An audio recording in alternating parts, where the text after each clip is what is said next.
Morning, guys. Welcome to Coffee Chat. Wow, absolutely delicious, I'll tell you what. So, Judy's out here. She's doing some, kind of stuff that she had some appointments. So I figured, hey, I'm just going to tag along, of course, and I'll do this coffee chat in the truck.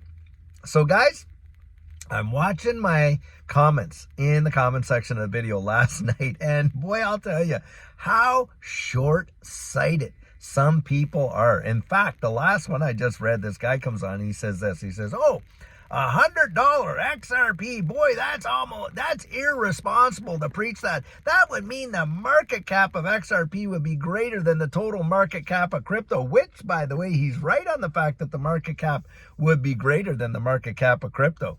But this whole idea that is just an impossibility, to see $100 to even like what? And by the way, the title of my video last night was, after the lawsuit, or, $100, between $100 and $10,000 after the lawsuit ends. And if people took the time to actually watch it, they'd realize that this is coming out of a tweet that Jack the Ripper put out there. And I'm using that, throwing that up there as my title. And if you watch the whole video, you'll see why. And you can really understand my commentary there. But for folks that think that XRP cannot hit $100 valuation, man, are they ever short-sighted? You know what they're really forgetting? They're forgetting about the global money supply. And I want to give you a little perspective. Right now, if you took all stock markets around the world, you know what you're talking about there? About $93 trillion of value. You know what this digital asset space is? It's like, what, $2.5 trillion? And the thing is this, we know for an absolute fact that securities are going to undergo tokenization. Yep, you watch and see it. In fact, even Larry Fink himself, who is the CEO of BlackRock, $13 trillion assets under management, and of course, all the subsidiaries and everything else. He comes out and he had said flat out that the next evolution of these markets are the tokenization of securities. And think about this. This is a big one. And I've actually, gone out there and said this on a number of occasions, but the Depository Trust and Clearing Corp, and for those who really don't know, the Depository Trust and Clearing Corp, they process trillions of dollars of transactional volume per day. And all these big trading houses all have a thumb in that pie kind of deal, right? And the thing is this, not too long ago, they themselves went, on to distributed ledger technology, signed up, contracted up with R3 Corda, because they wanted to have instant settlement, which for them is, 3 business days to 30 minutes. And that's a pretty big change for sure. Well, R3 Corda utilizes XRP and XDC to facilitate that transactional speed. And they themselves are going into distributed ledger technology right there. Bang. Here we have most governments around the world talking about getting onto their CBDCs, and you just have to go to the Bank of International Settlements, just have to go to the IMF. All you have to do is look at the Federal Reserve in the United States themselves, and Jerome Powell literally came out there and was touting the benefits of a US dollar central bank digital currency. And what's on the table right now, guys? Think about this. You got stablecoin legislation being pushed hardcore right now. You don't think the wide world is going into a new monetary system? Do you think $93 trillion having that come into this space is not going to make a difference? That XRP's market cap can't get to 5.2 trillion? When you think of the value that is going to be transferred on that, do you know how few ecosystems are out there that can handle that kind of $93 trillion of transactional volume? There's only a few, a handful, maybe less than 5. XRP is one of them for sure. Of course, Hedera Hashgraph is one of them, and so is XLM. And these folks that think that XRP cannot see $100 valuation, another thing that they're not thinking about is what is going to be the value of $1. Hey, $100 right now, what's it going to be 5 years from now? Well, it's going to be $100. That's not the point. What is the value of that $100 going to be 5 years from now, right? That's the deal. And that's why I think these guys have just so short sight it. They are missing it. They're missing it. They're missing it completely. Either that or they want you to miss it. And that's why they're fighting it so much. It's absolute idiocy. It's not irresponsible to not throw those valuations. In fact, in my estimation, it's practically irresponsible not to clue people in to the financial system that's coming. And you want to really see what's going on behind the scenes? Like I say, research the patent office. And you put in distributed ledger technology, and I'll tell you what, do you know who's coming up in the last 6 months filing patent after patent after patent? Most every one of these major banks around the wide world. And you don't think the banking system's going to use it? Guys, I've read the legislation. I know what's coming down the road. And you can see it for yourself. This is not secret knowledge. It may be a little hard to dig up, but I'll tell you what, it is absolutely available. And that is just, and by the way, that 93 trillion, that's just stock markets. Have you ever thought of what the real estate market is valued at? Yep, $360 trillion. Now, what do we know is happening when it comes to real estate and title deeds and the ownership of property? You guessed it. It is going on distributed ledger technology, and in a big way. Now, they're utilizing, hey, you can utilize restricted non-fungible tokens. You can religionize, you can, utilize non-restricted non-fungible tokens, and on and on and on.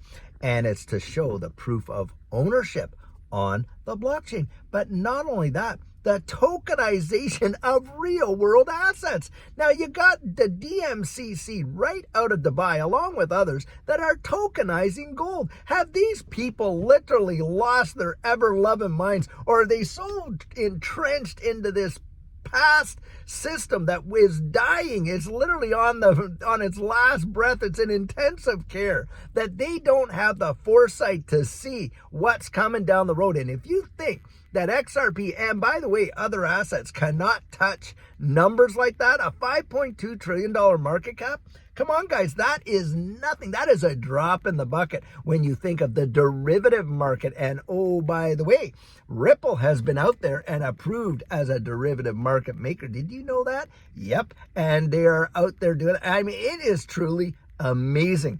What's coming is going to blow people's ever-loving mind. And that's why I'm always out there saying, in my estimation, it's going to represent like the greatest wealth transfer in the history of mankind. So when I see these comments, I literally sit back and I laugh. I laugh, guys, because these folks that are the ones that are poo-pooing it right now, if they're really real, number one, because they could be bots right there, either that or they're absolutely oblivious, totally ignorant. And what they're treating this space as, and you would think they were sitting there in Las Vegas spinning a roulette wheel or something like that. They don't have a clue of what they're talking about. They have no idea. And guys, later on tonight, what I'm going to do, I'm going to throw up the graph of what the global money supply is so that you can see this for yourself. It will literally open your eyes in ways that you have not thought of before.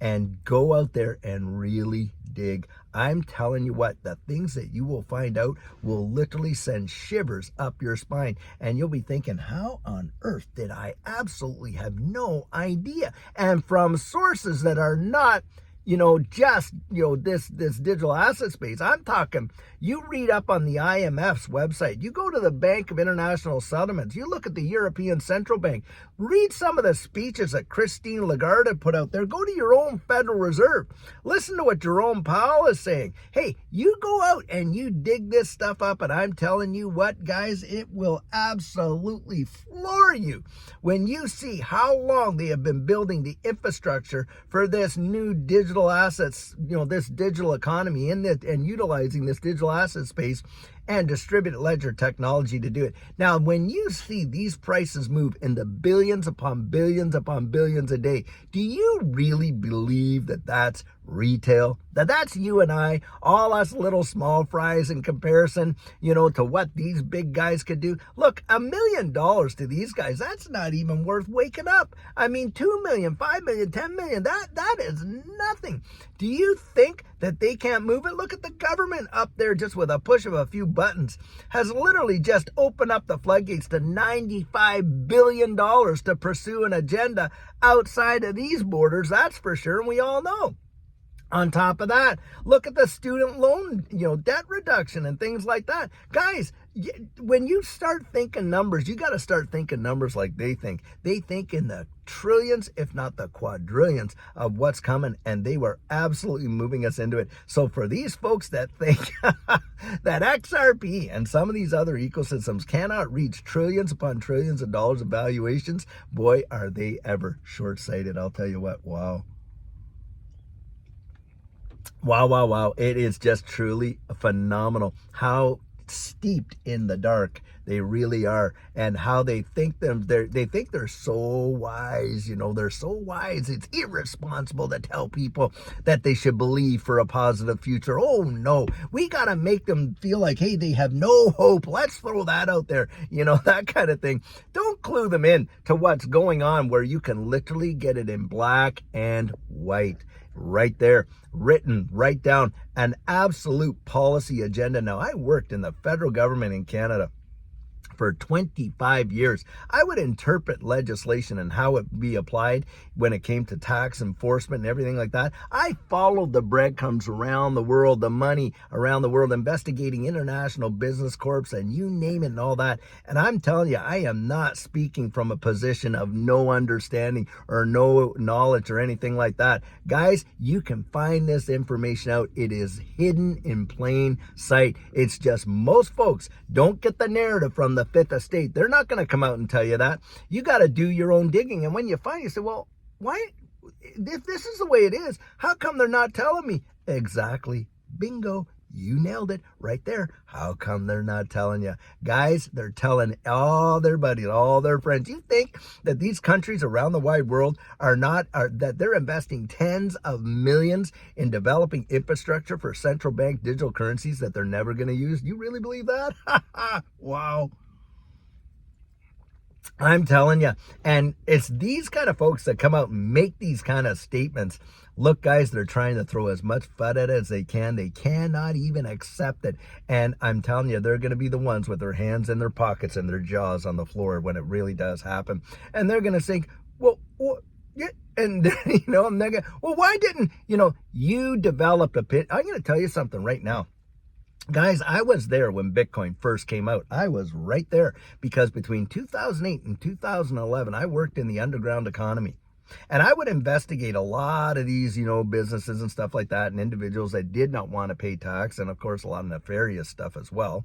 And, like at the time, and I knew about it because between 2010 and 11, Bitcoin picked up some serious steam as a means of consideration in this underground economy because they thought it was untraceable. Of course, now we know it was most traceable currency probably ever invented. But the fact of the matter is, back at that time, Bitcoin was only literally between 2010 and 11, about 30 cents. Judy, my wife, had said, David, what do you think? Do you think we should take a... And because of the people I was investigating, like all of the drug dealers, and some of them were right deviants, and of course tax cheaters and all that, I'm like, oh my goodness, no way, we don't want to touch it. You know what happened there? My bias kept me from one of the greatest life-changing opportunities that this world has ever seen. Yep, because just a few $100s could have made us multi-millionaires. Nobody in their right mind back there in 2008, or sorry, I should say 2009, when Bitcoin came out, right?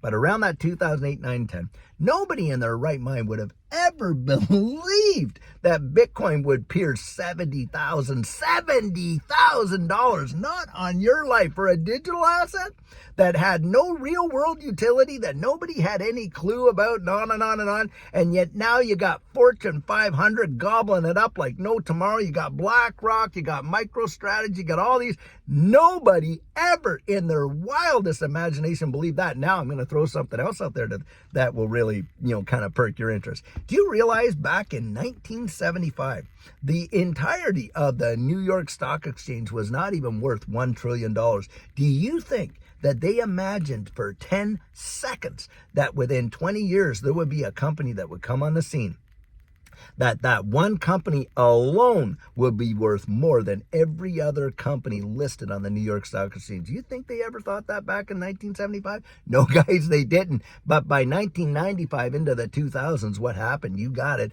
Apple comes along and they got a valuation of over $1 trillion. Now, you just chew on that for a little bit. If you think that some of these assets cannot hit some of these valuations, then I'm telling you what, your eyes are practically closed shut all the way, and you are so short-sighted in what you really understand of how money moves around the world, and what's coming next you are completely oblivious to if you genuinely believe that. Guys, I don't think they really believe it.